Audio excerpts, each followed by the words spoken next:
SK ফাৰ্মিঙলৈ সকলোকে স্বাগতম জনালোঁ।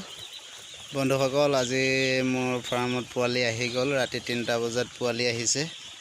তাকে পোৱালিবিলাক আমি বঢ়িয়াকৈ চাঙৰ বৰ্ডিং বনাই ৰাখিছোঁ। কেনেকুৱা চিষ্টেমত ৰাখিছোঁ, গৰমো বেছি, চিম্পল মানে ইমান হেৰি কৰা নাই, ধুনীয়াকৈ ৰাখিছোঁ। চাব, আপোনালোকক দেখাম পোৱালিবিলাক।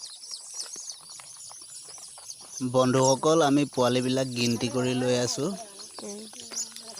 আপোনালোকেও পোৱালিবিলাক ল'লে গিনতি কৰি ল'ব, কিয় কাৰণে গিনতি কৰি ল'লে বহুত ভাল।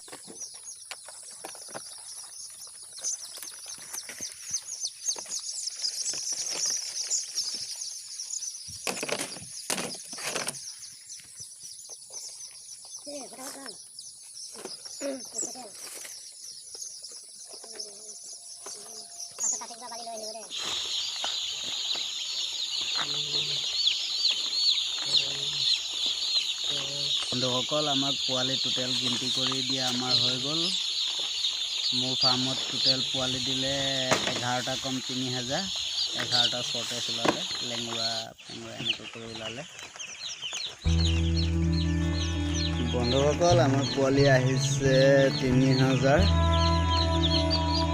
বৰ্তমান অলপ কমাই লৈছোঁ, গৰমটো বেছি, সেইকাৰণে 3000 পোৱালিয়ে ৰাখিছোঁ আমি।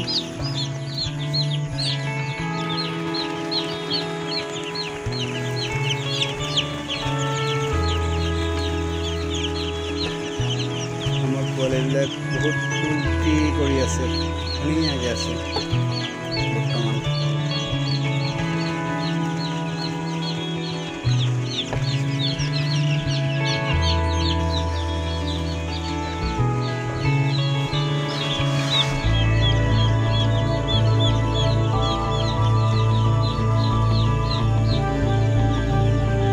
আৰু এখন ফাৰ্ম আছে, এখন 2000 ধৰে। পোৱালি ল'ম আৰু 6-7 দিনৰ পিছতে। তো ঠিক আছে, ভিডিঅ'টো চোৱাৰ বাবে ধন্যবাদ আপোনালোক সকলোকে। বন্ধুসকল, আমাৰ ভিডিঅ'টো লাইক, কমেণ্ট, শ্বেয়াৰ কৰি